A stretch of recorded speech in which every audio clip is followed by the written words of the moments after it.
锅带的油，它面不容易支撑起来嘛，油一少，撑不起来，它就压到锅底了。这是属于汉中的名小吃。这个面是发面吗？发面。昨天晚上发一次，第二天发2次。这个手艺是不是需要不停的练习？这个制作它到现在都没停，几乎天天做的。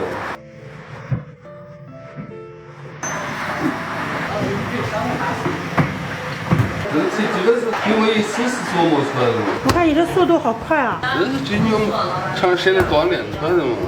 这一个有没有2两面？面都应该是面水的呀。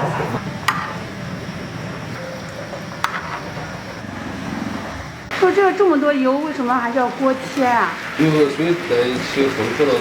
咱这一锅是不是得烙好久30、20、50、30分钟。一锅能烙多少个呀50多个。50多个哈。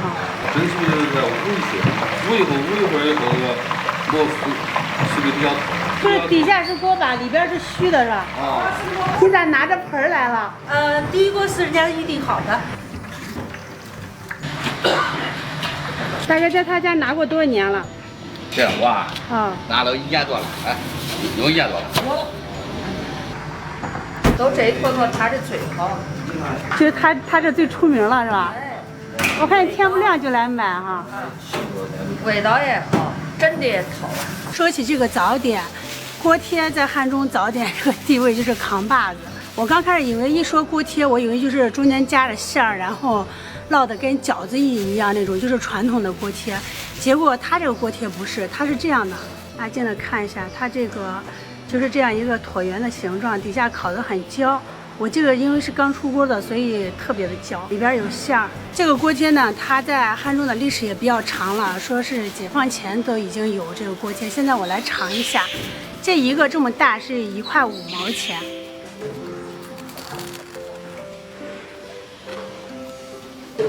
就是刚一放到嘴巴的时候，鼻子首先闻到的是那种麻麻的，就是有点大料的味道。然后这个边烤得很焦很焦，特别脆，它是焦但是不硬，就是很脆的那种。里边呢，它就是加了调料以后，烤出来这种特别蓬松的，很软很软，像蒸的馒头中间一样。我吃的这个里边也挺好吃的，因为里边它那个除了有花椒有盐以外，它加了好像有花生和芝麻。就这一个锅贴呢，很轻松的，一会儿就吃完了。并不是像吃就是有的馒头或者有的饼很噎，就咽不下去需要喝水啥的，它这个没有。